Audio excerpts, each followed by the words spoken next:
Vous êtes-vous déjà demandé si vos connaissances bibliques étaient fiables et si elles ne masquaient pas une distorsion historique majeure? Imaginez que la vérité, visible depuis des siècles mais délibérément occultée par des interprétations partiales, vous soit révélée. Que feriez-vous de ce savoir? Aujourd'hui, nous allons plonger dans l'une des questions les plus intrigantes de l'histoire biblique. Et si le peuple élu de Dieu, les Juifs mentionnés dans les textes sacrés, étaient originaires du continent africain? La vérité sur les racines africaines du peuple élu a peut-être été systématiquement passée sous silence, réécrite et déformée au fil des siècles. La peinture de la Renaissance, les films hollywoodiens et même les illustrations des Bibles pour enfants dépeignent souvent les personnages bibliques avec des traits européens, peau claire, cheveux raides et yeux clairs. Cette image est loin de la réalité géographique, historique et anthropologique de la région où se sont déroulés les événements décrits. Rappelez-vous que l'Égypte, où se déroule une grande partie du Pentateuque, se trouve en Afrique. L'Éthiopie est mentionnée à plusieurs reprises dans les Écritures. Le royaume de Couche, une puissante civilisation africaine, joue un rôle important dans les textes bibliques. Pourtant, nous considérons rarement ces territoires africains comme une partie intégrante du récit biblique. Qui avait intérêt à séparer l'Afrique de l'histoire sacrée? La Bible elle-même contient des allusions étonnantes à ce lien africain. Dans le livre des Nombres 12:1, Myriam et Aaron critiquent Moïse pour son mariage avec une femme couchite, une africaine d'une région aujourd'hui connue sous le nom de Soudan ou d'Éthiopie. Moïse lui-même, élevé comme un prince égyptien, a passé 40 ans à la cour africaine.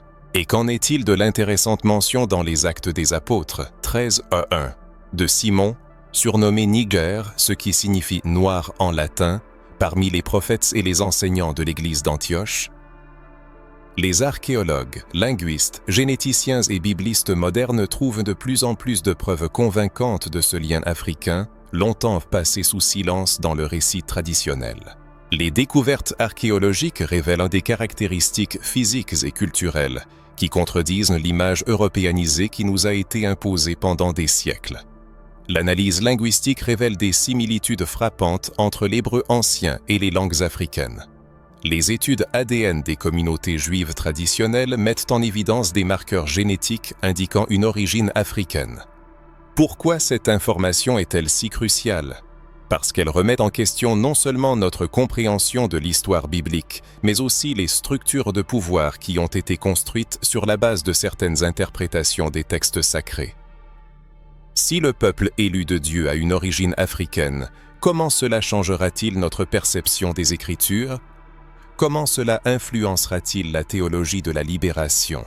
Les débats sur la justice raciale et notre compréhension du dessein divin pour l'humanité. Nous examinerons plus en détail les preuves archéologiques étonnantes, les analyses linguistiques, les mentions bibliques oubliées et les récentes découvertes scientifiques qui pourraient bouleverser nos conceptions du peuple élu. Nous remettrons en question l'interprétation eurocentrique séculaire et reconstituerons un récit plus fidèle aux racines géographiques, culturelles et ethniques des histoires bibliques. Il ne s'agit pas seulement d'une discussion académique, mais d'une révélation qui pourrait profondément transformer notre lien spirituel avec les textes sacrés et notre compréhension du plan divin pour l'humanité. Soyez prêts à revoir tout ce que vous saviez sur l'origine du peuple élu. Si vous ressentez de l'excitation à l'idée de cette découverte, sachez que ce n'est que le début. Plongeons dans une découverte étonnante qui nous oblige à repenser les idées reçues. Lorsque les réflexions se tournent vers la terre promise, vers les traditions d'Abraham, d'Isaac et de Jacob, vers les récits de l'Exode et de la conquête de Canaan, rares sont ceux qui remettent en question la réalité géographique de ces lieux et leur lien indissociable avec le continent africain. La géographie biblique est présentée de manière isolée, comme si elle existait dans un vide historique et culturel, séparée des civilisations africaines qui prospéraient à la même époque. Cette division géographique n'est pas une simple coïncidence. Elle fait partie d'un récit soigneusement construit qui minimise délibérément les racines africaines de l'histoire biblique. Examinons les faits géographiques incontestables. L'Égypte, la terre où le peuple juif a vécu pendant de nombreuses générations et d'où il a commencé son exode, fait indéniablement partie du continent africain. Il ne s'agit pas d'une périphérie, mais du cœur d'une des civilisations africaines les plus puissantes de l'Antiquité. Le Nil, vital pour la civilisation égyptienne, prend sa source au cœur de l'Afrique, reliant le plateau éthiopien à la Méditerranée. Ce fleuve sacré mentionné à plusieurs reprises dans les textes bibliques est en fait une artère africaine qui donnait vie aux civilisations qui l'entouraient. La péninsule du Sinaï, où Moïse a reçu les 10 commandements, appartient géologiquement à la plaque africaine. Le mont Sinaï, lieu sacré où la loi fut donnée, est géographiquement plus proche des terres africaines que de ce qui est aujourd'hui considéré comme le Moyen-Orient. Même Canaan, la terre promise, n'est séparée du continent africain que par l'étroit désert du Sinaï. Une frontière facilement franchissable que d'innombrables peuples, cultures et idées ont traversé pendant des millénaires. Les fouilles archéologiques attestent que d'anciennes routes commerciales reliaient étroitement l'Égypte, Canaan, l'Éthiopie et les royaumes de Kush. Caravanes de marchands, diplomates et voyageurs traversaient régulièrement ces frontières, assurant un échange culturel et génétique continu entre ces régions. Les artefacts égyptiens découverts lors de fouilles en Israël et en Palestine, et inversement, démontrent clairement qu'il ne s'agissait pas de civilisations isolées, mais d'un réseau interconnecté de peuples unis par bien plus que de simples relations commerciales. Le royaume de Kush, mentionné à plusieurs reprises dans la Bible, était une puissante civilisation africaine située sur le territoire de l'actuel Soudan et s'étendant sur des parties de l'Éthiopie. Les Kushites n'étaient pas des personnages secondaires de l'histoire biblique. Ils ont activement interagi avec les royaumes d'Israël et de Juda, comme en témoignent de nombreuses mentions dans les Saintes Écritures. Le prophète Isaïe consacre des chapitres entiers aux prophéties sur Kush, soulignant l'importance de cette civilisation africaine dans le contexte biblique. La proximité géographique entre ces régions devient encore plus évidente en étudiant les cartes anciennes et les registres historiques des civilisations existant à l'époque des événements bibliques. Les sources égyptiennes, assyriennes et babyloniennes considèrent souvent Canaan, l'Égypte et Kush comme des régions interconnectées avec des frontières fluides et une influence culturelle mutuelle. La séparation nette entre le Moyen-Orient et l'Afrique est une conception moderne qui ne reflète pas la réalité géopolitique du monde biblique. Même la notion de terre promise exige une analyse plus approfondie. Les descriptions bibliques des frontières d'Israël mentionnent souvent le fleuve d'Égypte comme frontière sud-ouest. Traditionnellement, ce fleuve était associé à un petit ruisseau dans le désert du Sinaï. Cependant, des recherches récentes suggèrent qu'il pourrait s'agir du Nil lui-même, ce qui étendrait considérablement le territoire promis vers le continent africain. Les recherches géologiques ouvrent des perspectives fascinantes. L'étude du sol, de la composition des roches et des anciens modèles climatiques montre que le Sahara n'a pas toujours été le désert illimité que nous connaissons aujourd'hui. Il y a environ 6 millénaires, à l'époque de l'Holocène, de vastes étendues du désert actuel étaient des savanes florissantes, avec des lacs, des rivières et une végétation luxuriante.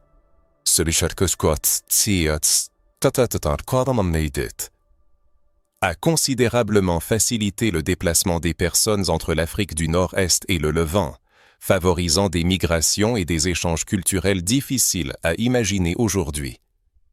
Les anciens Israélites ne vivaient pas dans un monde divisé par des frontières nationales strictes, comme c'est le cas de nos jours. Leur réalité géographique était un espace unifié entre ce qui est aujourd'hui appelé l'Afrique et le Moyen-Orient. La mer Rouge, souvent perçue comme une barrière naturelle, servait en réalité de voie importante de connexion et de commerce, reliant les royaumes africains aux civilisations de la péninsule arabique et au-delà. Des découvertes archéologiques dans des sites comme Tanis en Égypte et Megiddo en Israël révèlent des styles architecturaux, des objets rituels et des objets du quotidien d'une similitude étonnante, témoignant non seulement de commerce, mais aussi de liens culturels profonds entre ces régions. Les outils agricoles, les méthodes d'irrigation et les technologies de construction montrent une nette influence mutuelle, indiquant que ces peuples échangeaient non seulement des biens, mais aussi des connaissances, des technologies et des coutumes culturelles. Même la flore et la faune mentionnées dans la Bible soulignent ce lien africain.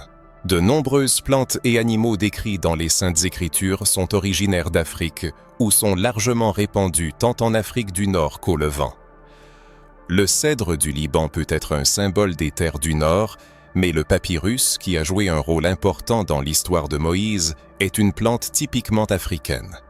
La diversité des espèces mentionnées dans les textes bibliques reflète un écosystème interconnecté qui dépassait les frontières artificielles établies plus tard par les empires et les États-nations modernes.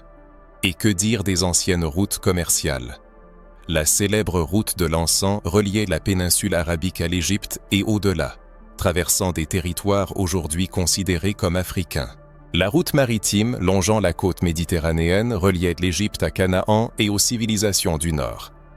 Ces routes servaient non seulement au commerce des marchandises, mais aussi à la diffusion des idées, des pratiques religieuses et des influences culturelles qui ont, sans aucun doute, marqué la formation des traditions du peuple juif. Lorsque nous examinons la géographie biblique sans les préjugés modernes et les divisions politiques, une vérité incontestable apparaît clairement. Le peuple élu n'est pas né dans un vide géographique ou culturel, mais dans le contexte d'un réseau interconnecté de civilisations où l'influence africaine était significative et évidente. Le berceau de la foi juive n'était pas isolé du continent africain, mais y était inextricablement lié. Pour poursuivre sur ce thème, il convient de se tourner vers des découvertes archéologiques encore plus fascinantes, qui éclairent la véritable apparence et les racines culturelles du peuple élu. Le lecteur est invité à reconsidérer les idées reçues sur les personnages bibliques. L'archéologie, tel un détective déterrant la vérité des profondeurs des siècles, présente des révélations sensationnelles qui contredisent fortement l'interprétation eurocentrique de l'histoire du peuple du livre. Alors que les expositions muséales et les travaux scientifiques mettent souvent l'accent sur les artefacts confirmant les versions communément admises, un certain nombre de découvertes archéologiques récentes et plus anciennes ont été systématiquement passées sous silence en raison de leur capacité à ébranler les conceptions dominantes sur l'apparence et l'origine du peuple juif. Les fouilles menées au cours des dernières décennies dans les territoires liés à l'ancien Israël ont révélé des statuettes, des reliefs, des fresques et d'autres objets représentant des personnes aux traits faciaux radicalement différents de ceux largement diffusés dans l'art religieux occidental. Les statuettes en terre cuite de l'époque du premier temple, environ 586 à Jacques, découvertes dans des lieux tels que Hazor, Megiddo et Samarie, représentent des figures aux traits que les anthropologues attribuent aux populations d'Afrique du Nord-Est et de la Corne de l'Afrique. Les fresques et reliefs trouvés dans les tombes égyptiennes de la période du Nouvel Empire, 1050-1170 AVJ, contemporains de l'Exode, sont particulièrement intéressants. Ces œuvres d'art, selon de nombreux chercheurs, tracent une distinction claire entre les différents peuples connus des Égyptiens. Les Cananéens et les Hébreux sont souvent représentés avec des caractéristiques physiques beaucoup plus proches des Nubiens et d'autres peuples africains que des habitants du nord de la Méditerranée ou de la Mésopotamie. Le célèbre relief de Karnak, représentant les captifs après les campagnes militaires du pharaon Sheshonq-Panan, le Shishak biblique, qui a envahi Jérusalem sous le règne de Roboam, montre des Israélites aux traits faciaux qui seraient aujourd'hui sans équivoque classés comme africains. À Tel Beit Mirsim, un site associé à l'ancienne ville biblique de Débir, les archéologues ont découvert des sceaux et des empreintes de sceaux, connus sous le nom de bulles, de la période du Second Temple, avec des portraits de fonctionnaires juifs. Ces sceaux, utilisés pour authentifier des documents d'État et commerciaux, représentent des personnes aux traits sociaux, aux traits faciaux, au type de cheveux, et à la structure osseuse caractéristique des populations d'Afrique du Nord-Est. Ces artefacts sont particulièrement précieux car ils n'ont pas été créés pour une consommation externe, mais pour un usage interne, reflétant la façon dont les Juifs se percevaient eux-mêmes, et non la façon dont les autres les percevaient.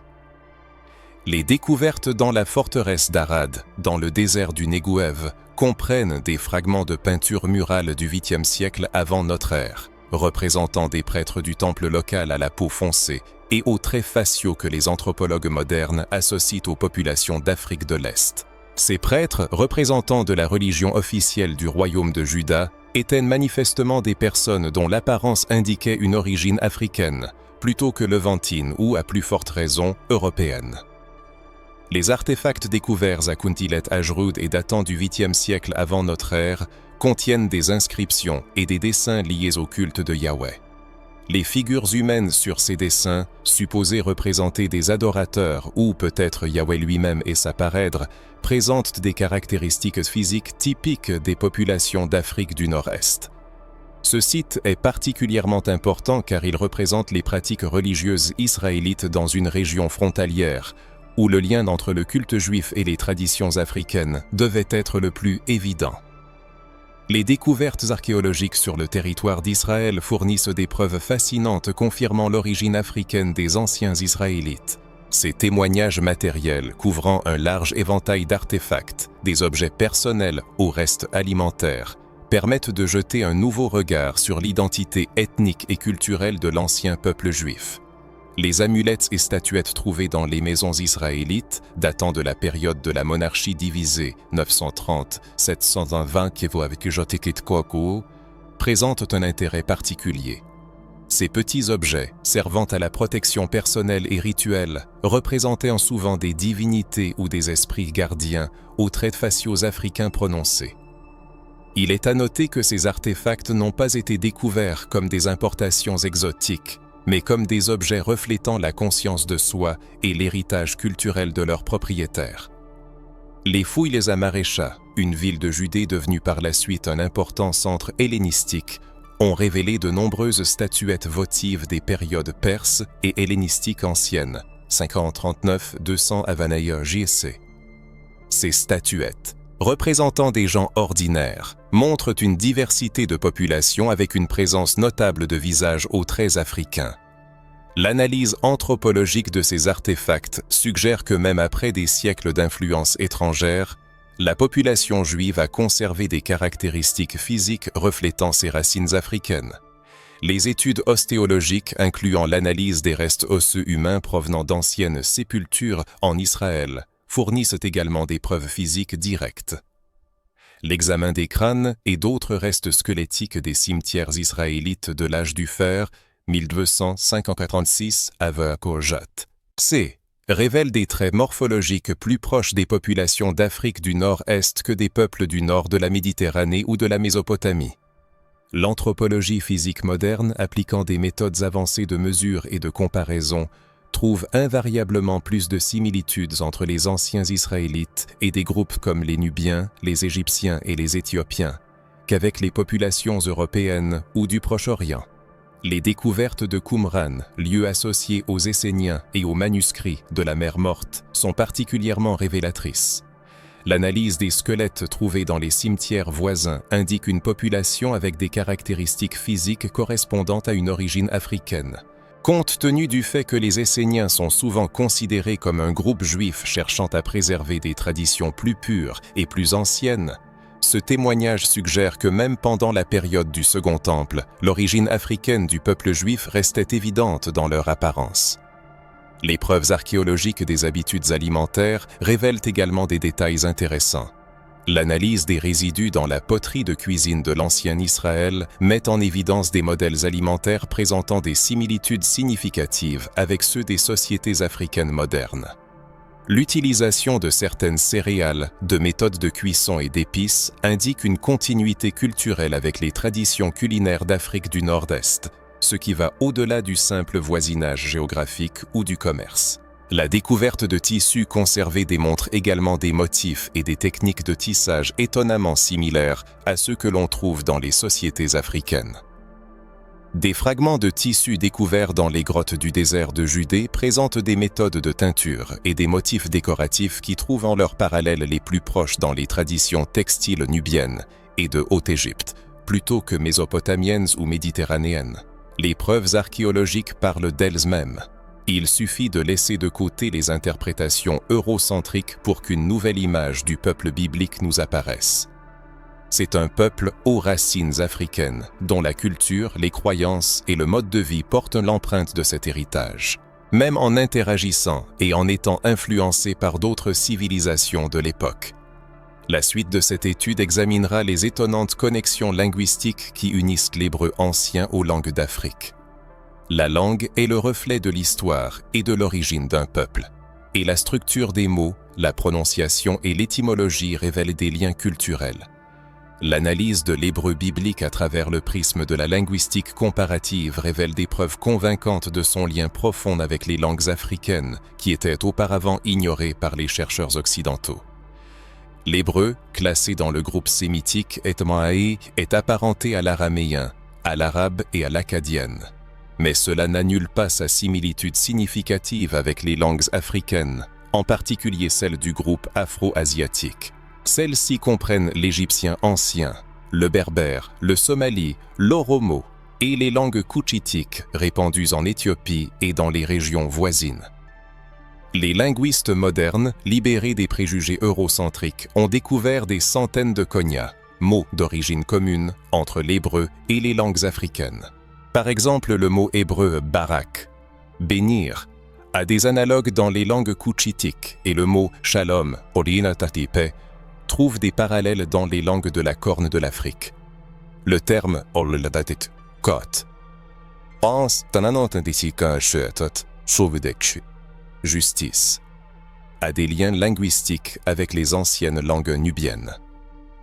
Ces liens ne se limitent pas à de simples emprunts, mais indiquent des racines communes profondes qui n'auraient pu se développer qu'à la suite d'un long développement culturel. Une attention particulière est attirée par le système verbal de l'hébreu biblique, qui présente des parallèles frappants avec les systèmes verbaux des langues africaines.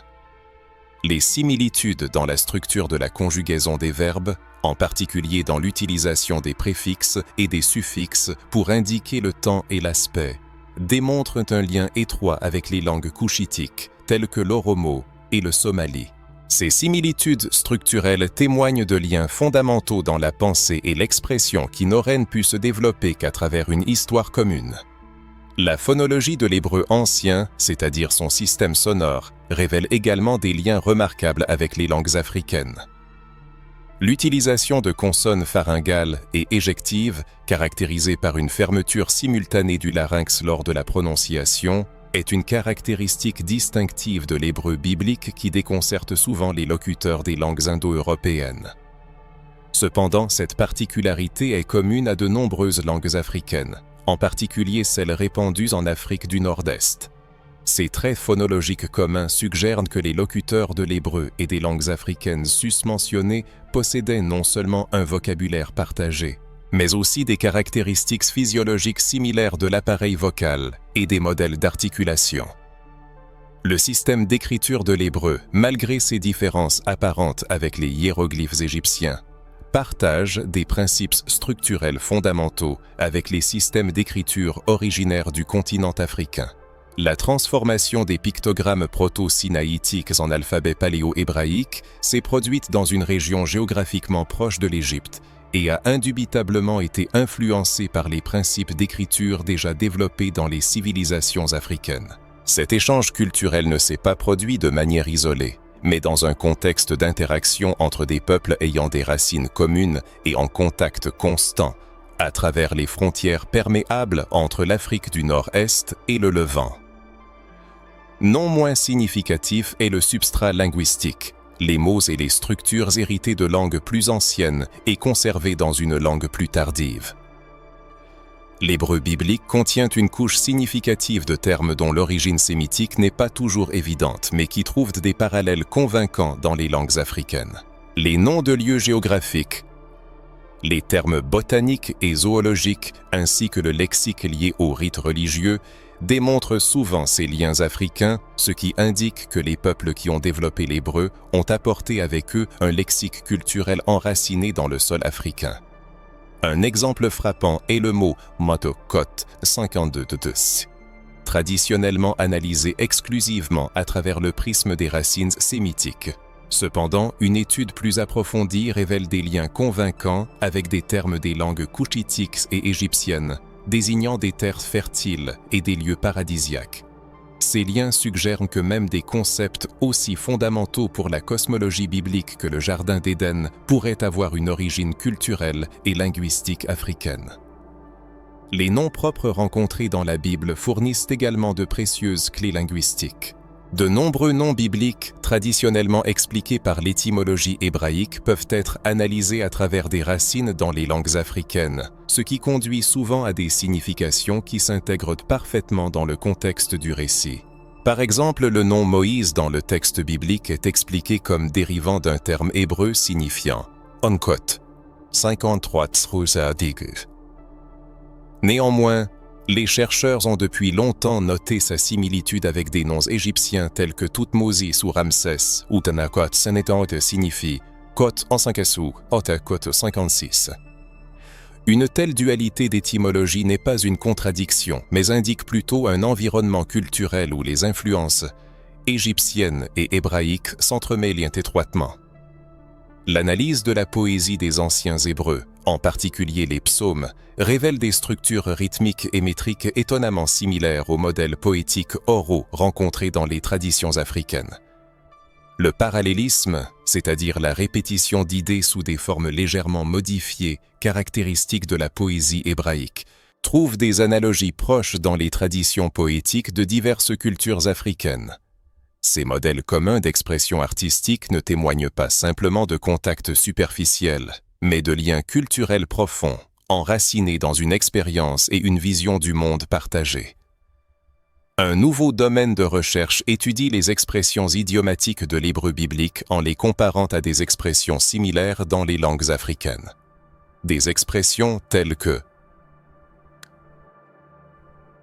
Tsanamdal en 197 Tyashi, condamné à périr. Tchachua Kokosho Tuashamba Tadat, Paya Konoratambia Shikit, vivre une vie juste et Olshu.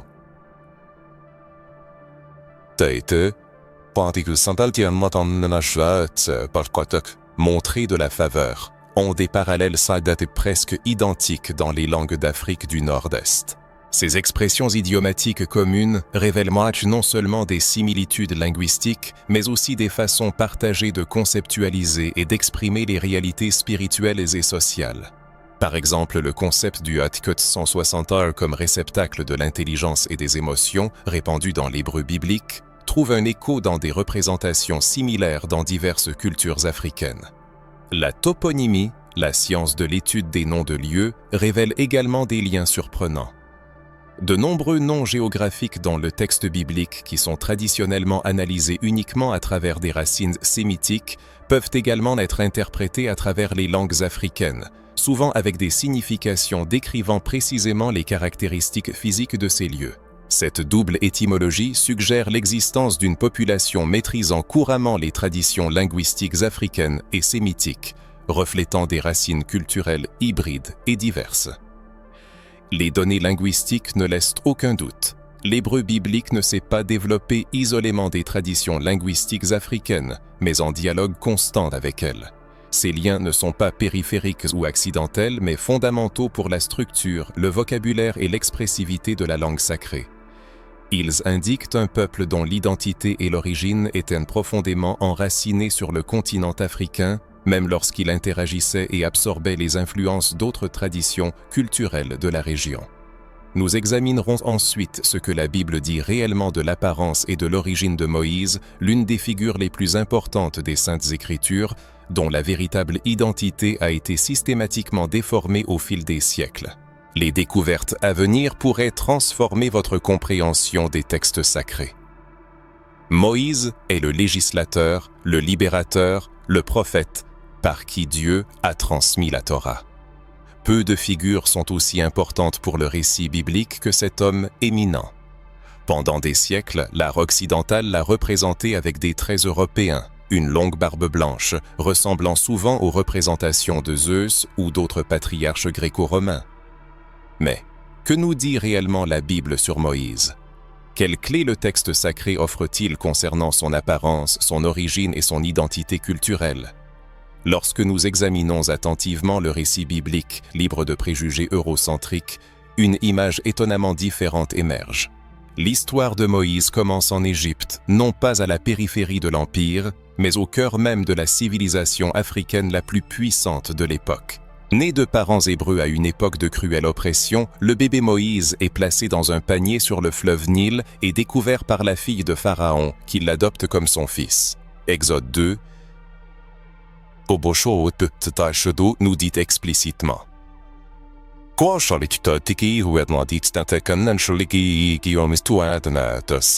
Le nom même de Moïse est reconnu par les biblistes comme ayant une origine égyptienne, dérivée des mots « mo » ou « mais », signifiant «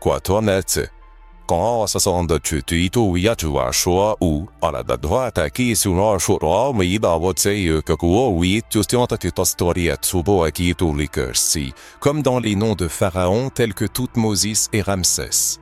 Cette nuance linguistique suggère déjà une profonde intégration culturelle de Moïse dans la société égyptienne. Moïse et Ramsès, des destins entrelacés. Dans les annales historiques, un fait non négligeable se distingue.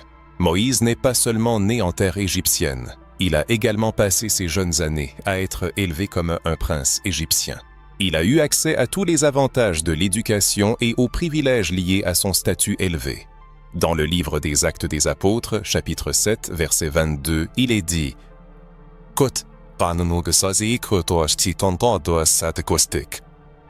Pendant 40 ans, soit près de la moitié de sa vie, Moïse a vécu non pas comme un étranger, mais comme un membre à part entière de l'élite égyptienne, profondément immergé dans la culture, la langue et les traditions religieuses de l'ancienne civilisation africaine. » Dans les textes bibliques, il n'est nulle part mentionné que Moïse, élevé dans l'esprit égyptien, différait en quoi que ce soit de ses compatriotes. Après l'incident tragique où il tua un Égyptien en sauvant un Israélite, Moïse s'enfuit à Madian. Là, les filles de Jéthro, lors de leur première rencontre avec lui, le décrivent comme un Égyptien, Exode 2, 19. C'est un témoignage important. Pour ceux qui ne connaissaient pas sa véritable histoire, Moïse ne se distinguait en rien d'un Égyptien ordinaire. Il n'y avait aucun signe indiquant son apparence ou ses caractéristiques inhabituelles qui l'auraient distingué de la population africaine locale. L'une des clés les plus significatives pour déchiffrer la véritable identité de Moïse se trouve dans le livre des Nombres, chapitre 12, verset 1, où Myriam et Aaron expriment leur mécontentement envers Moïse à cause de son mariage avec une Couchite. Myriam et Aaron parlèrent sotte contre Moïse au sujet de la femme éthiopienne qu'il avait prise. Couche est l'ancien nom du royaume de Nubie, situé sur le territoire de l'actuel Soudan, et une partie de l'Éthiopie, ce qui est sans aucun doute un territoire africain. Certains interprètes de la Bible affirment qu'il s'agit de Séphora, la Madianite, épouse de Moïse, mais le texte indique clairement son origine couchite, africaine, et non madianite. Il est remarquable que la critique de Myriam et Aaron ne semble pas porter sur le fait même que Moïse ait épousé une femme d'une autre ethnie, mais plutôt sur le pouvoir qu'il détenait. Cela suggère que le mariage de Moïse avec une Couchite n'était pas perçu comme quelque chose d'extraordinaire, mais plutôt comme une union naturelle entre des personnes d'origine culturelle et ethnique similaire. La punition qui frappa Myriam pour sa critique de Moïse ajoute une autre nuance de sens à cette histoire. Elle fut frappée de lèpre, et le texte souligne que sa peau devint blanche comme la neige. Nombre 12, 10. De nombreux chercheurs y voient une ironie divine. Myriam, qui condamnait Moïse pour son mariage avec une femme à la peau sombre, est temporairement transformée en une personne à la peau très claire en guise de punition. Une telle interprétation n'a de sens que si l'on suppose que Moïse et Myriam avaient naturellement la peau foncée, ce qui correspond à leur origine africaine. Une autre indication importante de l'apparence physique de Moïse se trouve dans le livre de l'Exode, chapitre 4, versets 6-7, où Dieu montre à Moïse un signe lié à sa main. L'Éternel lui dit encore « Mets ta main dans ton sein ». Il mit sa main dans son sein, puis il la retira, et voici, sa main était lépreuse, blanche comme la neige. L'Éternel dit « Remets ta main dans ton sein ». Il remit sa main dans son sein, puis il la retira de son sein, et voici, elle était redevenue comme le reste de son corps.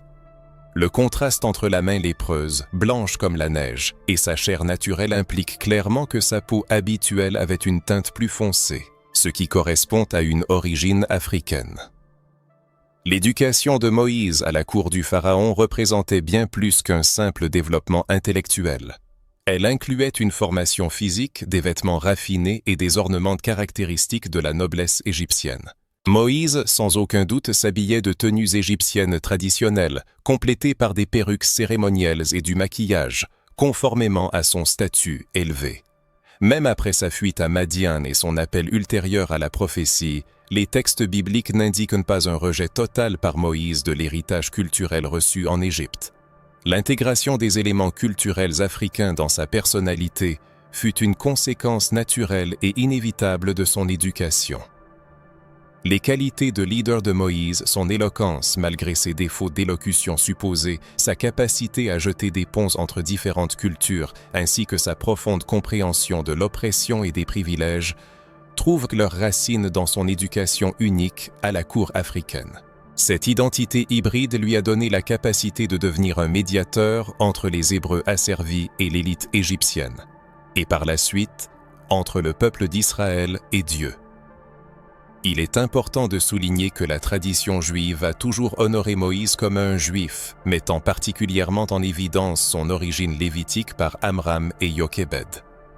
Ce lien tribal et familial est, sans aucun doute, central à son identité. Cependant, reconnaître l'origine africaine de Moïse ne diminue en rien son essence juive. Au contraire, cela élargit notre compréhension de ce que furent les Juifs, un peuple avec de profondes racines africaines et des liens étroits. Les anciennes traditions africaines ont depuis longtemps reconnu ce lien. Les communautés juives éthiopiennes, telles que les Beta Israël, ont conservé des traditions orales racontant que Moïse partageait des traits physiques avec les peuples d'Afrique du Nord-Est. Ces traditions ne sont pas des inventions modernes, mais représentent la préservation de mémoires culturelles anciennes qui ont pu résister au processus de blanchiment qui s'est produit dans les interprétations européennes des Saintes Écritures. Même dans la tradition islamique qui intègre de nombreux éléments des récits bibliques, Moïse, Moussa, est souvent décrit en termes indiquant des caractéristiques physiques propres. À une origine africaine. Ces interprétations interculturelles reflètent une compréhension plus ancienne et plus authentique de qui était réellement Moïse, avant que les concepts eurocentriques ne dominent l'imagination religieuse. Lorsque nous laissons le texte biblique parler de lui-même, libéré des couches d'interprétation eurocentrique accumulées au fil des siècles, une image claire se présente à nous. Moïse, le grand prophète et législateur, était un homme d'origine africaine, tant sur le plan culturel que physique. Son éducation à la cour égyptienne, son mariage avec une femme couchite et les descriptions textuelles de son apparence pointent toutes vers cette conclusion. Reconnaître l'origine africaine de Moïse n'est pas une distorsion idéologique du texte biblique, mais une correction nécessaire d'une interprétation eurocentrique séculaire qui a systématiquement effacé ou minimisé les liens africains des figures bibliques. C'est un retour à la vérité textuelle et historique, une restauration du récit biblique dans toute sa plénitude culturelle et géographique. Par la suite, nous réinterpréterons le récit de l'Exode sous un nouveau jour, en explorant les racines migratoires, qui révèlent des vérités étonnantes sur le voyage du peuple élu. L'histoire de l'Exode, la libération émouvante du peuple juif de l'oppression égyptienne, se présente comme l'une des légendes les plus significatives et influentes des Saintes Écritures. Cette chronique d'oppression, de délivrance et de rédemption n'a pas seulement façonné la conscience de soi du peuple juif pendant des millénaires, mais a également servi de source d'inspiration pour les mouvements de libération du monde entier. Cependant, une analyse plus approfondie des particularités géographiques, des origines et du contexte culturel de cet incroyable voyage révèle des aspects africains du récit qui sont souvent négligés dans les interprétations traditionnelles. L'Exode prend ses racines au Pershomachur de l'Égypte et Kodan d'Abania Ntonmanata Jorda, Orna à Goshen, une région fertile du delta du Nil où les Israélites ont résidé pendant de nombreuses générations. Le livre de l'Exode 1:7 témoigne que ce n'était pas simplement une implantation lointaine ou isolée, mais un peuple nombreux, intégré dans la société égyptienne, bien que confrontés à une oppression croissante. Leur mode de vie était étroitement lié à la culture africaine, façonnée par le rythme du Nil, le climat de l'Afrique du Nord, ainsi que les traditions agricoles et artisanales égyptiennes. Lorsque les Israélites quittèrent finalement l'Égypte après les 10 plaies et la nuit mémorable de la première Pâque, Exode 12, 37-38 rapporte: Les enfants d'Israël partirent de Ramsès pour Soukko, au nombre d'environ 600 000 hommes de pied, sans compter les enfants. Une foule nombreuse et hétéroclite monta aussi avec eux, et beaucoup, de gros et de menu bétail.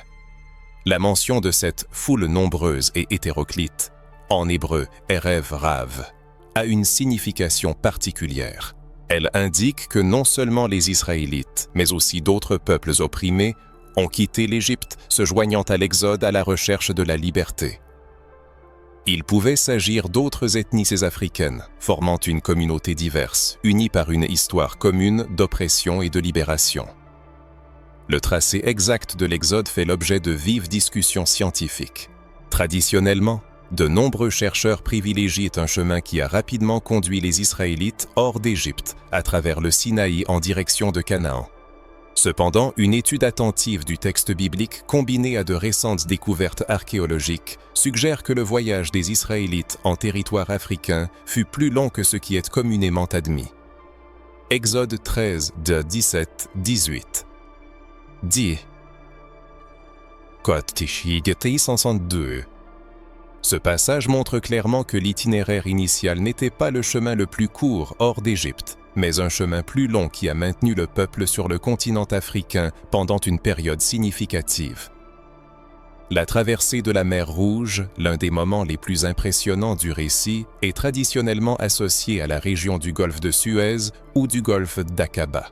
Cependant, des études géographiques et linguistiques modernes suggèrent que le terme hébreu Yam Souf, généralement traduit par mer Rouge, pourrait se référer à l'un des lacs salés du delta du Nil, ou même à ce que nous appelons aujourd'hui la mer Méditerranée. Une telle nouvelle interprétation place l'un des événements clés de l'Exode dans le cadre du territoire africain. Après la traversée miraculeuse de l'obstacle aquatique, les Israélites se sont retrouvés dans une vaste région désertique, traditionnellement associée à la péninsule du Sinaï. Cependant, il convient de noter que les textes sacrés ne contiennent aucune indication directe que ce territoire était appelé.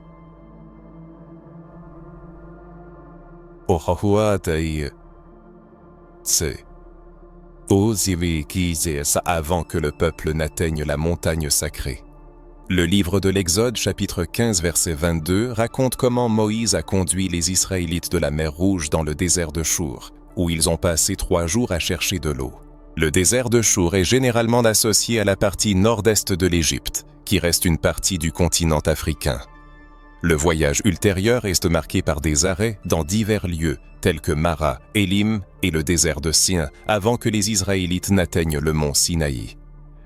L'emplacement exact de cette montagne sacrée suscite de nombreux débats, bien qu'elle soit traditionnellement située sur la péninsule du Sinaï, qui, comme on le sait, appartient géologiquement à la plaque africaine.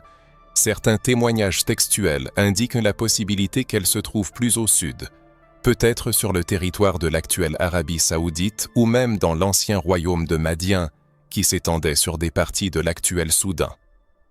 Une attention particulière est attirée par la description du mont Sinaï dans le livre de l'Exode 19-16-19, où sont mentionnés des coups de tonnerre, des éclairs, un nuage épais et un son de trompette terrifiant. Certains chercheurs en volcanologie suggèrent que ces détails correspondent à une activité volcanique. La péninsule du Sinaï ne se caractérise pas par une forte activité volcanique, tandis que plus au sud, le long de la vallée du Grand Rift est-africain, se trouvent de nombreux volcans actifs qui pourraient correspondre à cette description. Une telle interprétation place le moment clé de la réception de la loi, qui a façonné l'identité religieuse et juridique des Israélites dans un contexte africain prononcé. Le séjour des Israélites dans le désert a duré 40 ans, couvrant près de 2 générations. Pendant cette longue période, ils n'étaient pas isolés, mais interagissaient activement avec les divers peuples qui habitaient cette région. Le livre des Nombres 20, 14, 21 décrit leur rencontre avec les Édomites et le Deutéronome Sheol 2 mentionne l'interaction avec les Moabites et les Ammonites. Le livre de l'Exode 17 raconte le conflit avec les Amalécites. Ces rencontres ne se limitaient pas à des affrontements militaires isolés, mais constituaient des échanges culturels prolongés qui ont sans aucun doute influencé les coutumes, la langue et peut-être même la composition génétique des Israélites. Le long séjour à Kadesh Barnéa, décrit dans le livre des Nombres 20, revêt une importance particulière. Ce lieu, souvent identifié à Aïn el-Koudeirat, dans le nord-est de la péninsule du Sinaï, a servi de base pendant de nombreuses années d'errance dans le désert. Sa proximité avec l'Égypte et d'autres peuples africains durant cette longue période a contribué à renforcer les liens culturels africains du peuple israélite. Les pratiques religieuses qui se sont développées pendant la période d'errance dans le désert témoignent également d'une influence africaine significative. Le tabernacle lui-même, avec son arche, son propitiatoire et ses chérubins, présente des parallèles frappants avec les artefacts religieux égyptiens, en particulier les barques sacrées utilisées lors des processions religieuses et les sanctuaires portables. L'utilisation d'encens, de vêtements sacerdotaux et de certains rituels de purification trouvent également des correspondances dans les pratiques religieuses égyptiennes et les coutumes d'autres cultures africaines.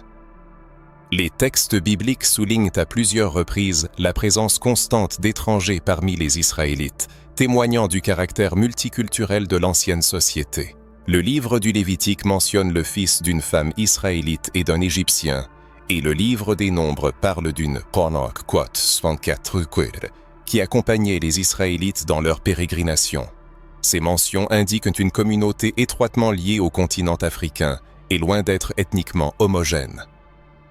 À l'approche de la terre promise, les éclaireurs de Moïse rapportèrent la présence de divers peuples habitant ce territoire, y compris les Anakim, réputés pour leur grande taille. La réaction des éclaireurs, pleine de peur, suggère qu'ils percevaient en ces habitants non pas comme étrangers par leur origine, mais comme supérieurs en nombre et en puissance militaire. Si l'on considère l'histoire de l'Exode sans les préjugés enracinés dans l'eurocentrisme, un voyage africain se dévoile devant nous.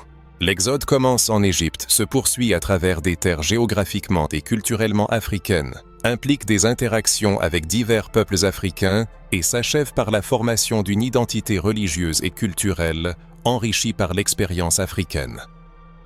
La connexion entre le roi Salomon et la reine de Saba, illustrant les liens historiques entre Israël et les civilisations africaines, est d'un intérêt particulier. La rencontre entre Salomon et la reine de Saba, décrite dans le premier livre des rois et le deuxième livre des chroniques, est l'un des épisodes les plus captivants et romancés des Saintes Écritures. Cette rencontre entre deux monarques dépasse les formalités diplomatiques, indiquant des liens culturels, commerciaux et potentiellement génétiques profonds entre le royaume d'Israël et les peuples africains. Cependant, l'aspect africain de cette histoire a souvent été passé sous silence dans les interprétations traditionnelles. Le texte biblique raconte que la reine de Saba, ayant entendu parler de la sagesse de Salomon, vint le mettre à l'épreuve avec des questions difficiles. Elle arriva à Jérusalem avec une riche caravane chargée d'épices, d'or et de pierres précieuses. La description suggère l'existence d'un royaume prospère capable d'organiser une mission diplomatique d'une telle envergure.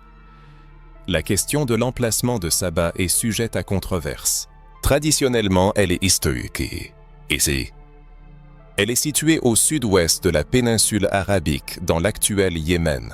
Cependant, des données archéologiques et historiques suggèrent que le royaume de Saba s'étendait également de l'autre côté de la mer Rouge, englobant des territoires en Éthiopie et en Érythrée.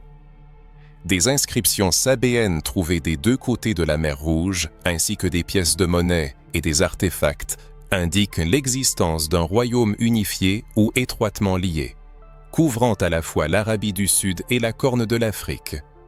La représentation de Saba comme un État exclusivement arabe plutôt qu'africain reflète une vision eurocentrique qui divise artificiellement des régions historiquement interconnectées.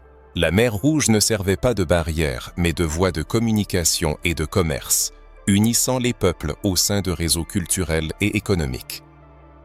La tradition éthiopienne, consignée dans l'épopée du Sanateekot Sansansad-Sheak, datant au plus tard du XIVe siècle de notre ère, mais avec des racines anciennes, enrichit le récit biblique. La reine de Saba, connue sous le nom de Makeda, non seulement visita Salomon, mais lui donna aussi un fils, Ménélik-Iyé, fondateur de la dynastie salomonide qui régna sur l'Éthiopie jusqu'au XXe siècle.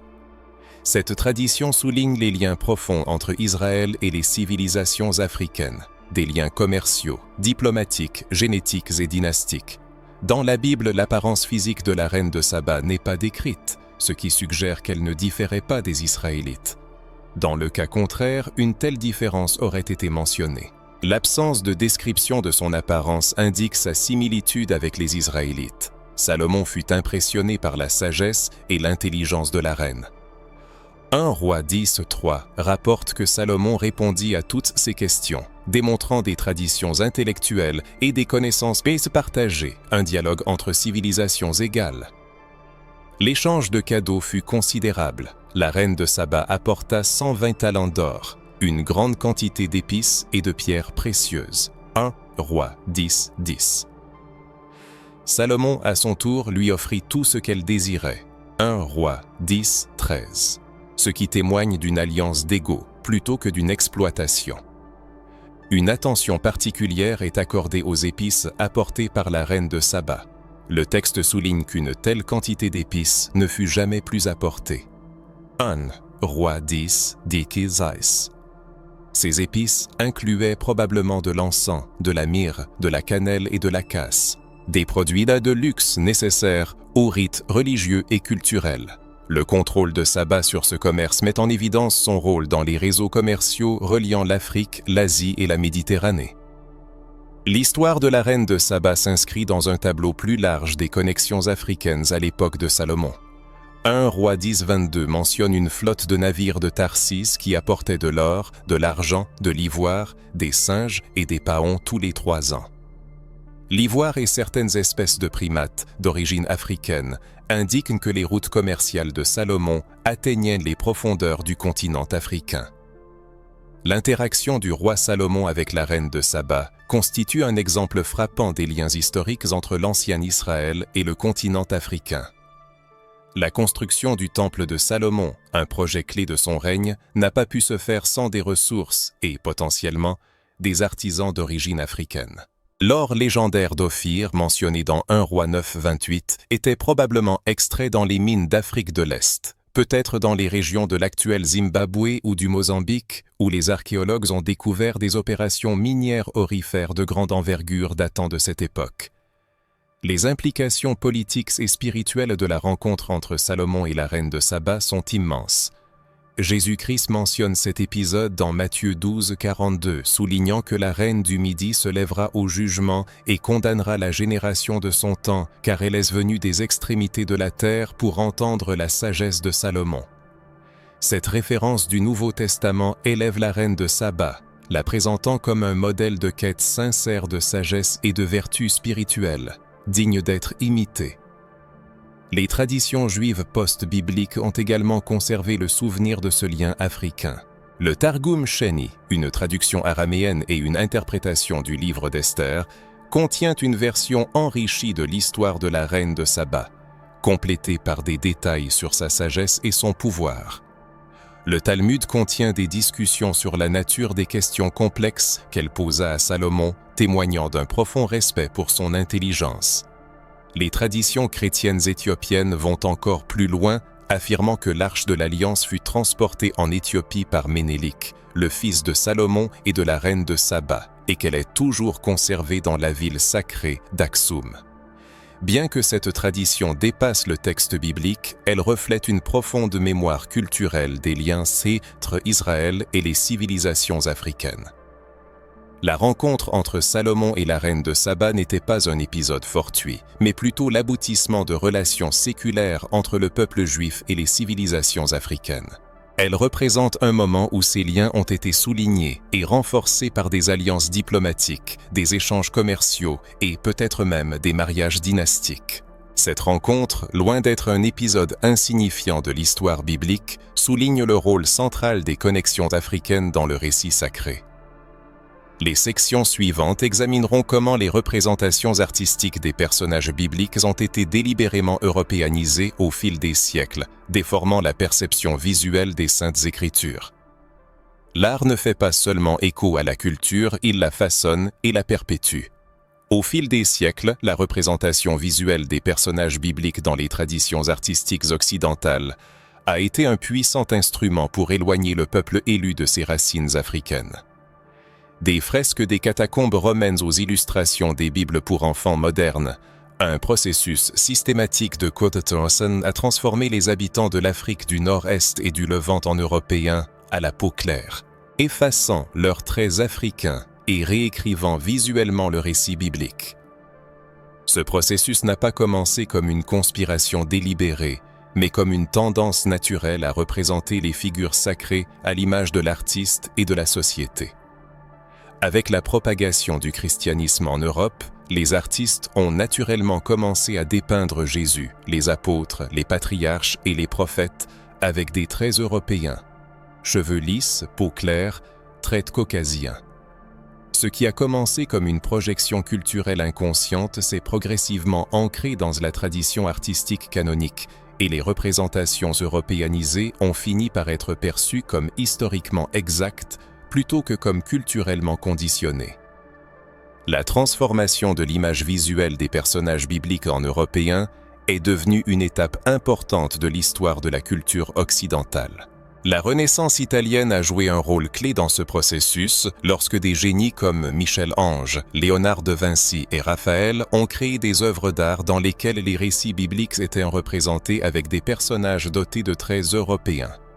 Par exemple, le Moïse de Michel-Ange, avec sa longue barbe bouclée et ses traits rappelant les sculptures grecques antiques, ne ressemble en rien à un homme qui a grandi dans l'Égypte ancienne et était marié à une Coushite.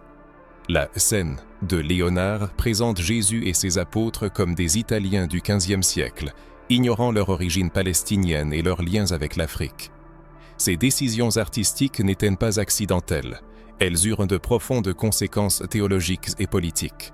En représentant les personnages bibliques comme des Européens, les artistes de la Renaissance ont déplacé le centre spirituel de l'histoire biblique de l'Afrique et du Moyen-Orient vers l'Europe. Ce glissement visuel a contribué à renforcer l'influence politique et économique de l'Europe, créant l'impression que Dieu favorisait l'Europe et que les héros bibliques étaient des proto-européens. À l'époque du colonialisme européen, l'européanisation de l'iconographie biblique est devenue un puissant instrument de domination culturelle. Les missionnaires, en diffusant les textes bibliques en Amérique, en Afrique et en Asie, ont simultanément propagé des images visuelles qui présentaient les personnages bibliques comme des Européens. Cela a eu un impact psychologique profond sur les peuples colonisés. Si Dieu, Jésus, Moïse et Abraham ressemblaient aux colonisateurs plutôt qu'aux colonisés, cela justifiait tacitement la hiérarchie coloniale et affaiblissait la résistance des peuples autochtones. Un exemple particulièrement révélateur est la représentation de la reine Esther. Le livre d'Esther se déroule dans l'ancienne Perse, sur le territoire de l'Iran actuel, et la protagoniste est une femme juive qui vécut bien avant le christianisme en Europe. Cependant, les artistes de la Renaissance la dépeignant souvent comme une dame de cour européenne, vêtue de vêtements, de bijoux et de coiffures contemporains. Dans des œuvres telles que Esther devant Assuérus du Tintoret, il n'y a aucune indication que l'histoire se déroule au Moyen-Orient parmi des personnes dont l'apparence différait grandement de celle des Européens du XVIe siècle. L'image de Jésus de Nazareth est peut-être l'exemple le plus frappant de cette transformation. Jésus, né en Palestine au mi-siècle d'une mère juive, avait probablement des traits faciaux typiques de cette région. Une peau olive ou foncée, des cheveux bouclés et des traits sémitiques. Cependant, l'art occidental prédomine avec une image de Jésus à la peau claire, aux cheveux longs et raides, souvent châtains ou blonds, et aux yeux clairs. Cette image, popularisée dans des œuvres telles que le Vashkog de Koakoat Toan Tomanzeu de la tradition byzantine et de nombreuses peintures de la Renaissance, n'a ni fondement historique ni biblique. L'ironie de cette transformation est soulignée par des passages comme Apocalypse 1, 14, 15, où Jésus ressuscité est décrit avec des cheveux. Ou beaucoup de manchons et des pieds, côte en de magique. Ces descriptions, évoquant des cheveux semblables à de la laine et une peau comme du bronze poli, correspondent davantage à des traits africains qu'européens. Cependant, même en illustrant littéralement ce passage, les artistes conservent souvent des traits faciaux européens, créant une image hybride qui préserve l'eurocentrisme. La distorsion de l'image à travers le prisme de l'eurocentrisme. Le processus de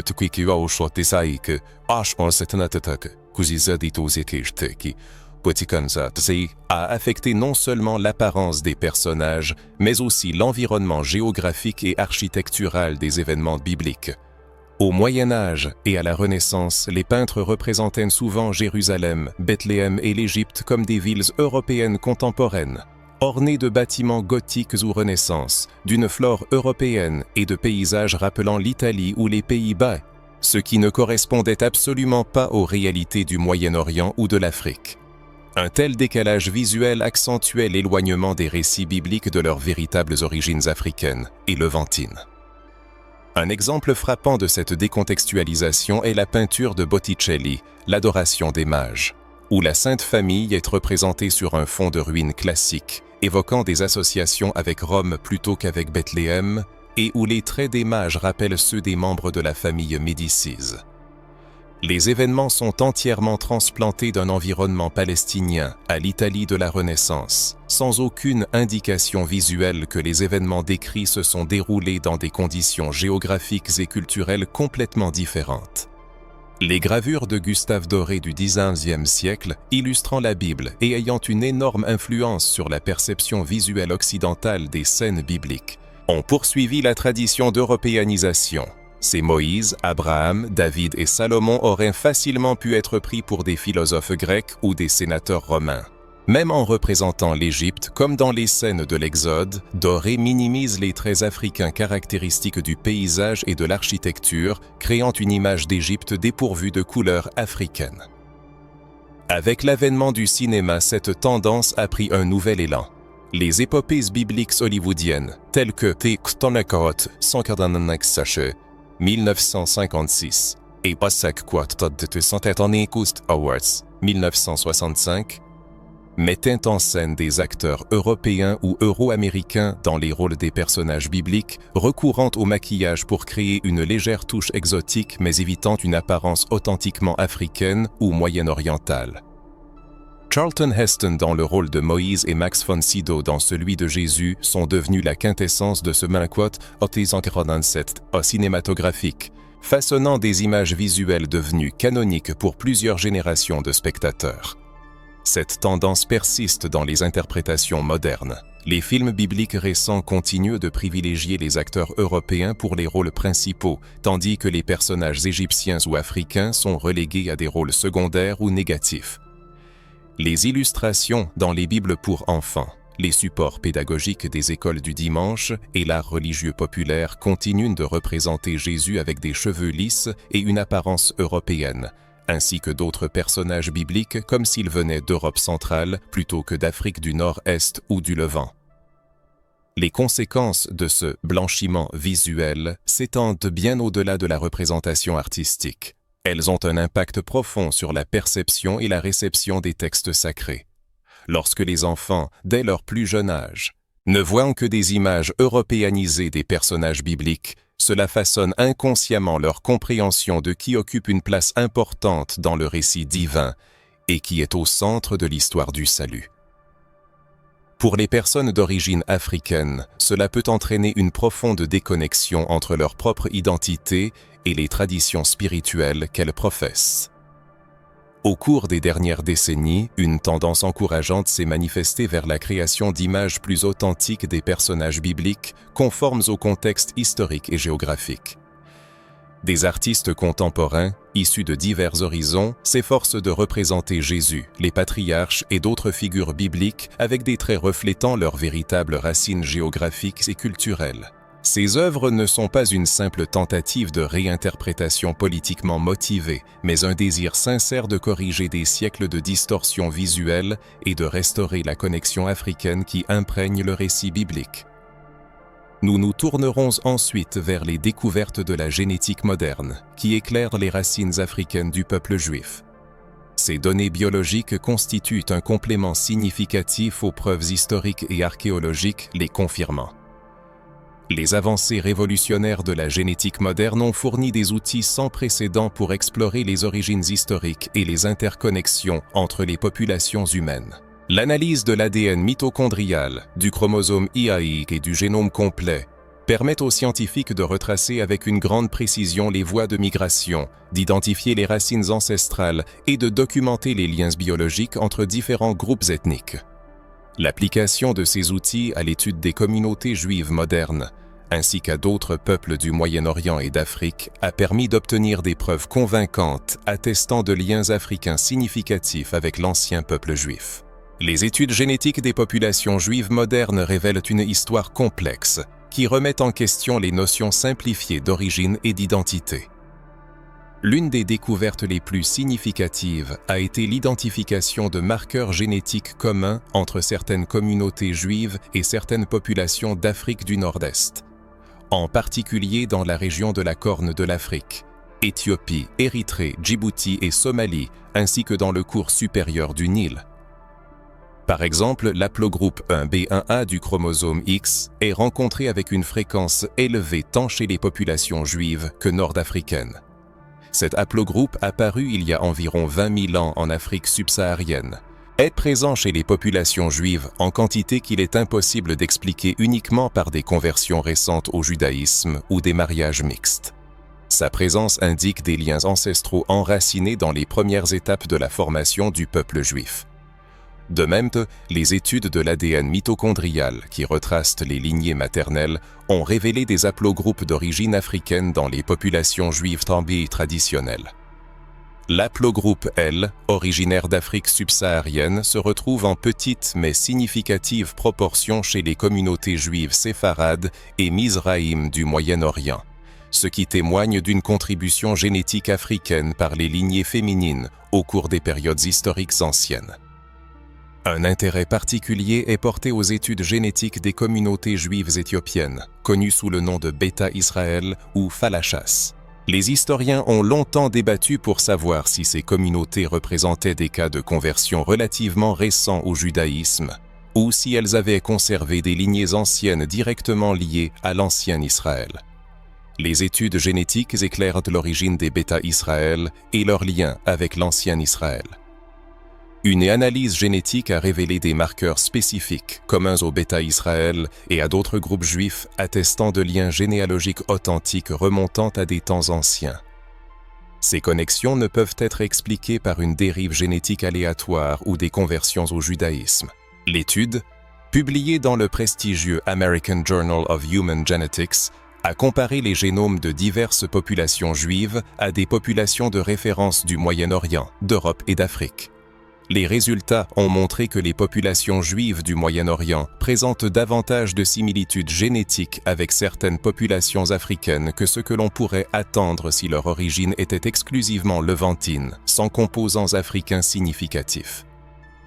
L'analyse de l'ADN ancien de restes humains découverts en Israël et en Palestine, datant des périodes correspondantes à l'Israël biblique, a également fourni des informations précieuses. Bien que le nombre de ces études soit encore limité, elles suggèrent que la population de l'ancien Israël était génétiquement plus diversifiée qu'on ne le suppose souvent, avec une contribution significative de lignées liées à l'Afrique du Nord-Est. Une étude particulièrement intéressante publiée dans la revue Nature a examiné l'ADN extrait de restes humains provenant de cimetières de l'âge du fer à Canaan, correspondant approximativement à la période des royaumes d'Israël et de Juda dans les récits bibliques. L'analyse a révélé des marqueurs génétiques compatibles avec une migration depuis l'Afrique du Nord-Est, confirmant la possibilité que des composantes significatives de l'ancienne population israélienne aient eu une origine africaine récente. Au-delà de l'étude des marqueurs génétiques spécifiques, les scientifiques analysent également le génome dans son ensemble pour identifier les schémas d'origine et de migration. Ces analyses montrent que les populations juives traditionnelles du Moyen-Orient, Mizrahim, possèdent un mélange génétique comprenant des composants d'Afrique du Nord-Est dans des proportions supérieures à celles que l'on pourrait attendre de contacts occasionnels ou de mélanges récents. Il est important de noter que ces découvertes génétiques ne suggèrent pas une représentation simpliste selon laquelle juif est africain et ne soutiennent pas des conceptions simplistes de l'identité. Elles révèlent plutôt une image plus nuancée et complexe. Les personnes devenues connues sous le nom de juifs ou d'israélites ont émergé dans un contexte géographique et culturel où les frontières entre l'Afrique et le Moyen-Orient étaient imperméables, avec des migrations continues, des échanges culturels et des mélanges génétiques se produisant sur des millénaires. Les données génétiques corroborent également le récit biblique de la Komagin-Kotstin Totamatonis, Erev, Rav, qui quitta l'Égypte avec les Israélites lors de l'Exode. Cette diversité génétique initiale a été complétée par des mariages ultérieurs, le texte biblique mentionnant fréquemment des unions avec des personnes des communautés voisines, notamment des Égyptiens, des Madianites, des Moabites et d'autres peuples régionalement et culturellement liés à l'Afrique du Nord-Est. Les recherches génétiques modernes ouvrent des perspectives fascinantes sur l'étude de l'adaptation du corps humain aux différentes conditions environnementales. Les variantes génétiques associées à l'adaptation au climat chaud, à l'exposition à des agents pathogènes spécifiques ou à certains régimes alimentaires peuvent servir de clé pour comprendre les conditions dans lesquelles une population donnée s'est formée. L'analyse de ces marqueurs adaptatifs dans les communautés juives traditionnelles démontre des schémas qui indiquent une origine dans des régions chaudes et arides, telles que l'Afrique du Nord-Est et le Levant, par opposition aux territoires européens ou d'Asie centrale plus frais. Une attention particulière est accordée à l'étude de gènes spécifiques. Par exemple, des variantes génétiques conférant une protection contre le paludisme, largement répandue parmi la population africaine, se retrouvent également dans certaines communautés juives. L'anémie falciforme et d'autres hémoglobinopathies, qui sont des adaptations évolutives au paludisme caractéristiques des populations africaines, sont également détectées chez certains groupes juifs de la Méditerranée et du Moyen-Orient. Cela témoigne d'une origine commune ou de processus évolutifs parallèles dans des conditions environnementales similaires. La génétique des traits externes, tels que la texture des cheveux, le teint de la peau et les traits du visage, représente un système complexe, impliquant l'interaction de nombreux gènes et facteurs environnementaux. L'étude des gènes liés à ces traits dans les populations juives traditionnelles révèle des variantes qui indiquent un éventail plus large de manifestations phénotypiques que ce que les représentations européanisées tendent à admettre. En particulier, on trouve des caractéristiques qui sont aujourd'hui associées aux populations d'Afrique du Nord-Est. Il est important de considérer que les populations modernes ne sont pas des copies exactes des anciennes. Des événements historiques tels que l'exil de Babylone, la diaspora romaine, les conversions au judaïsme, les mariages interethniques et la Shoah ont eu un impact significatif sur le patrimoine génétique du peuple juif. Néanmoins, même en tenant compte de ces changements historiques, les marqueurs génétiques indiquant d'anciennes connexions africaines persistent, témoignant du rôle fondamental de ces liens dans la formation du peuple juif. Il faut souligner que l'identité ethnique, culturelle et religieuse n'est pas déterminée exclusivement par des facteurs génétiques. Le judaïsme représente une tradition religieuse et culturelle qui dépasse les caractéristiques génétiques spécifiques. De nombreux adeptes modernes du judaïsme peuvent retracer leur origine à diverses régions géographiques, ce qui est le résultat de conversions, de mariages et d'autres processus historiques. Cette diversité génétique n'annule pas la signification des liens africains dans l'origine historique du peuple juif.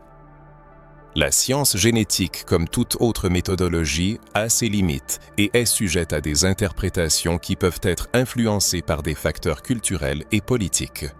Cependant, le volume croissant de données génétiques combinées aux sources archéologiques, linguistiques et textuelles indique des liens africains significatifs dans l'origine du peuple juif. Ces liens ont été systématiquement sous-estimés ou ignorés dans les récits historiques traditionnels. Les textes des prophètes dans la Bible sont souvent soumis à une analyse minutieuse en termes d'eschatologie, de moralité et de spiritualité. Cependant, un aspect qui mérite une attention accrue est la manière dont ces prophéties puissantes, revêtues de formes poétiques et symboliques, préservent la mémoire culturelle des racines africaines du peuple élu. Dans les livres d'Isaïe, de Jérémie, d'Ézéchiel et des petits prophètes, on trouve des mentions intéressantes qui indiquent une compréhension profonde des liens d'Israël avec l'Afrique.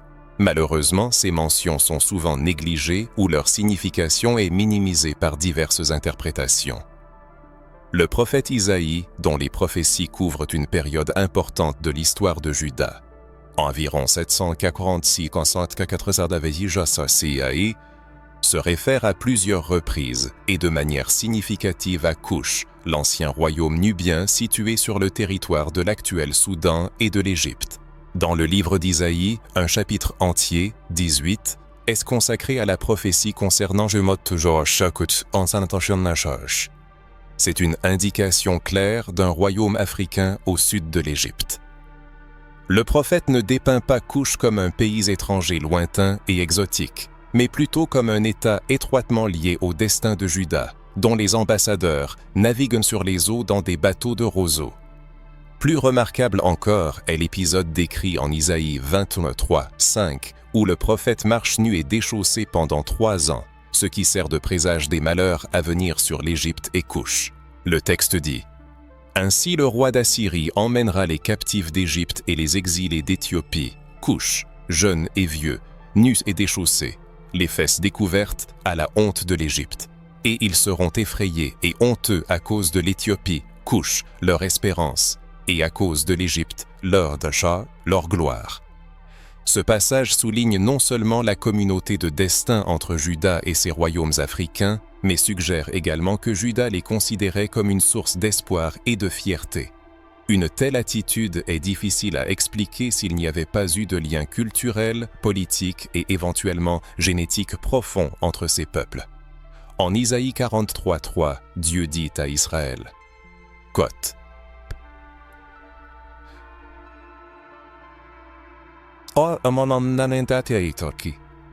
Dans cet étonnant passage, les royaumes africains apparaissent non pas comme des nations lointaines et étrangères, mais comme des substituts sacrificiels d'Israël, ce qui indique un lien profond allant au-delà de simples alliances politiques.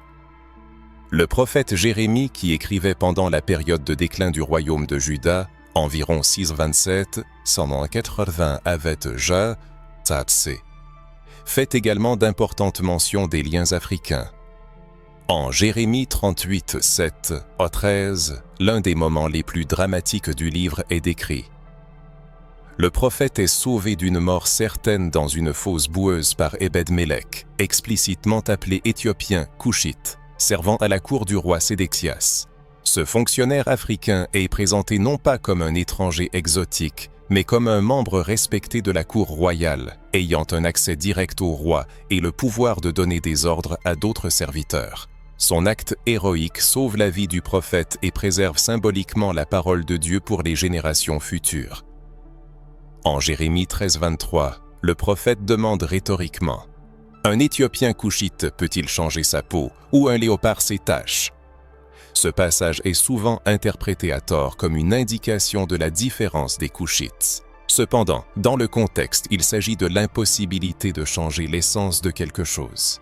La mention de la peau du Couchitais sans explication supplémentaire suggère que l'auditoire de Jérémie était familier avec l'apparence des Couchites, peut-être en raison de caractéristiques physiques similaires, ce qui rendait la comparaison compréhensible.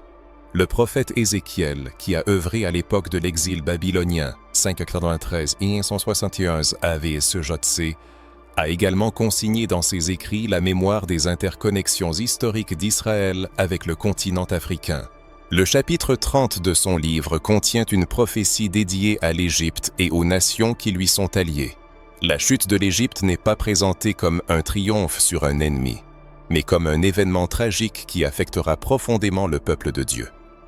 En Ézéchiel 34:5, il est dit «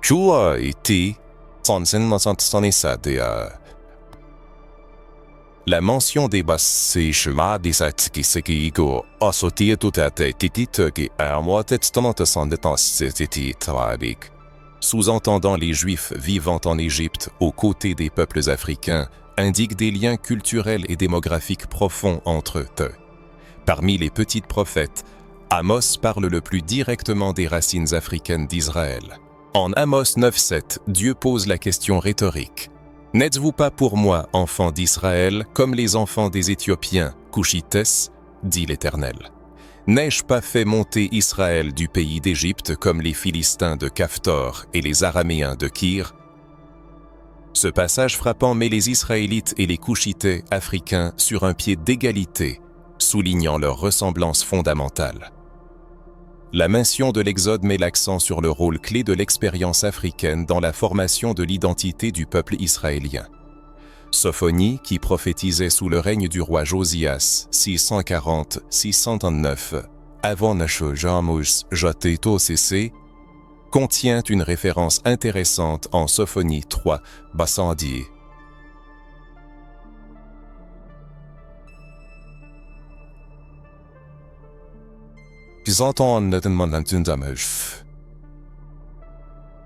Cette prophétie implique qu'une partie du peuple dispersé de Dieu se trouvait au cœur de l'Afrique, au-delà des fleuves de l'Éthiopie, Couche.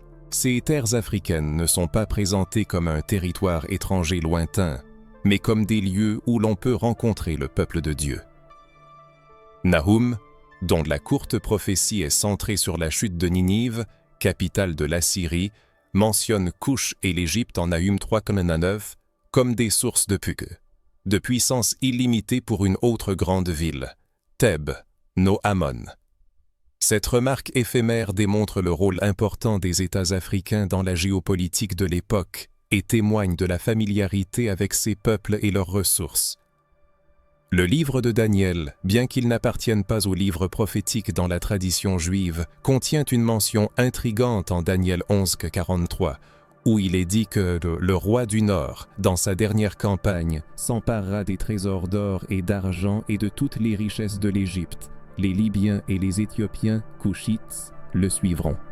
Ce passage, qui fait partie d'une prophétie complexe sur les conflits futurs, unit l'Égypte, la Libye et Couche comme des peuples étroitement liés dont les destins sont entrelacés. La référence prophétique la plus poétique et expressive aux liens africains se trouve peut-être dans le psaume 68, 31. Bien que ce ne soit pas un livre prophétique, il contient des éléments prophétiques. Des princes viendront d'Égypte. L'Éthiopie, Couche, étendra ses mains vers Dieu. Ce verset prédit que les peuples africains joueront un rôle spécial dans le futur plan divin. Cette prophétie a été interprétée par de nombreux chrétiens africains et afro-descendants comme un prélude à leur acceptation de l'Évangile. Dans les textes sacrés, tels que les évangiles, figurent des mentions prophétiques des racines africaines d'Israël, qui ne peuvent être considérées comme des détails insignifiants ou de simples caractéristiques géographiques. Ces mentions révèlent une compréhension profonde de l'origine africaine du peuple élu, enracinée dans la mémoire culturelle et les écritures sacrées. En période de crise nationale, lorsque les questions d'identité et de but étaient particulièrement aiguës, les prophètes se sont constamment référés à ces liens africains comme une partie intégrante de la conscience de soi d'Israël. Le fait que les interprétations traditionnelles aient systématiquement ignoré, déformé ou minimisé ces passages n'est pas une coïncidence. Cela reflète les préjugés eurocentriques qui ont dominé les études bibliques pendant des siècles. Lorsque nous laissons ces textes parler d'eux-mêmes, sans imposer des conceptions modernes des catégories raciales et des frontières géopolitiques, une vision beaucoup plus riche et nuancée de l'origine et de l'identité du peuple élu se révèle. Une vision qui reconnaît et célèbre leurs profonds liens africains comme un héritage précieux. La reconnaissance de l'origine africaine du peuple élu n'est pas un simple exercice académique visant à corriger des inexactitudes historiques. C'est une transformation fondamentale qui a de profondes implications pour notre compréhension des Écritures sacrées, la pratique de la foi et la résolution des problèmes contemporains de justice, d'identité et de communauté. Cette vérité, cachée pendant des siècles par des interprétations eurocentriques, est capable de révolutionner notre approche des textes bibliques et d'ouvrir de nouveaux horizons de compréhension spirituelle et théologique, enrichissant notre perception du divin. La première et peut-être la plus significative conséquence est la démocratisation du récit biblique. Lorsque nous reconnaissons l'origine africaine du peuple élu, la Bible cesse d'être l'histoire d'un peuple ressemblant aux Européens, dont l'expérience est ensuite universalisée pour toute l'humanité. Au lieu de cela, elle se révèle comme un récit enraciné dans l'expérience d'un peuple dont l'origine, la culture et même l'apparence physique reflétaient leur lien avec le continent africain. Ce changement de perspective permet aux personnes de toutes origines, en particulier celles d'ascendance africaine, de se voir plus directement reflétées dans l'histoire sacrée, de ressentir leur appartenance au grand récit de la foi. Pour les chrétiens et les juifs d'ascendance africaine, cette vérité offre un puissant contre-récit au mythe, selon lequel leur inclusion dans les traditions abrahamiques est secondaire ou dérivée. L'expérience africaine n'est pas périphérique au récit biblique, elle est tissée dans ses origines mêmes. Les ancêtres spirituels de tous les croyants, incluant des personnes ayant des liens profonds avec le continent africain. Cette reconnaissance peut être extrêmement inspirante pour les communautés qui ont longtemps lutté pour trouver leur place dans des traditions religieuses souvent présentées exclusivement à travers des prismes européens, leur donnant un sentiment de fierté et de confiance en leur foi. Pour les croyants de toute origine, la reconnaissance des liens africains dans la Bible encourage une lecture plus contextualisée et historiquement fondée des Écritures. Les textes qui semblaient obscurs ou détachés lorsqu'ils étaient interprétés à travers des préjugés européens acquièrent une nouvelle clarté lorsqu'ils sont compris dans leur contexte géographique et culturel approprié. Les références à des pratiques, des lieux et des coutumes qui semblent étranges ou exotiques se révèlent faire partie du tissu culturel quotidien d'un peuple ayant de profonds liens africains, enrichissant notre compréhension et approfondissant notre connexion avec les traditions anciennes. La réévaluation des événements historiques sous un nouveau jour a un impact profond sur notre compréhension de l'oppression et de la libération qui imprègnent les textes bibliques. L'histoire de l'Exode, qui raconte la délivrance d'un peuple opprimé de l'esclavage, acquiert de nouvelles dimensions lorsqu'elle est considérée comme un événement survenu dans un contexte africain impliquant des personnes ayant des racines africaines. Il n'est pas surprenant que cette histoire ait trouvé un écho si fort chez les Africains réduits en esclavage en Amérique, qui ressentaient intuitivement une vérité délibérément cachée par ceux qui utilisaient la Bible pour justifier leur oppression. La théologie de la libération, née dans les communautés chrétiennes d'Amérique latine et développée par des théologiens africains et afrodescendants, gagne en profondeur lorsque les racines africaines du peuple élu sont reconnues. La sollicitude du Tout-Puissant pour les opprimés, les marginalisés et les asservis n'est pas seulement l'un des nombreux thèmes du récit biblique, mais un élément clé de la conscience de soi du peuple élu, dont l'histoire commence par la libération de l'esclavage sur le sol africain. Pour les communautés juives modernes, en particulier celles d'origine séfarade et mizrahi, la reconnaissance des liens africains de leurs ancêtres peut être un moyen de contrer l'ashkénazisation de l'identité juive qui s'est produite au cours des derniers siècles. Le judaïsme n'est pas né en Europe, et ses manifestations européennes n'ont pas plus de droit à l'authenticité ou à la centralité. Les communautés juives qui ont conservé des liens plus étroits avec l'Afrique du Nord et le Moyen-Orient ont souvent précieusement gardé des traditions, des coutumes et des représentations qui reflètent plus précisément les origines du peuple élu. Dans le contexte de la politique moderne, notamment en ce qui concerne Israël et la Palestine, la reconnaissance des racines africaines du peuple élu remet en question les représentations simplistes de toutes parts. Elle rejette à la fois le nationalisme exclusif fondé sur l'idée de pureté ethnique et la négation du lien historique du peuple juif avec cette terre.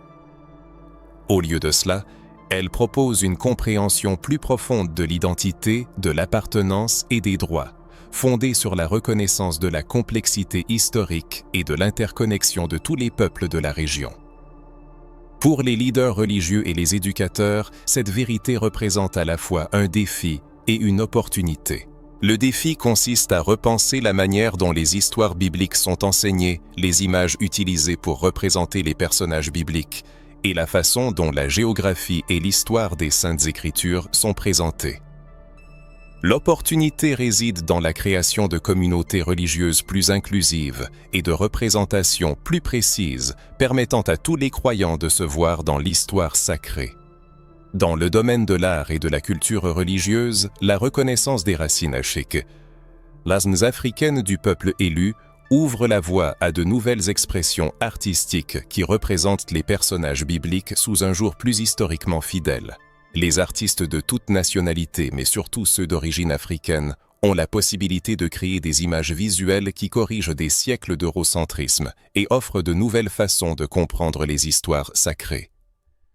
Pour la communauté scientifique et les cercles universitaires, cette découverte implique une révision fondamentale des hypothèses établies qui sous-tendent les études bibliques.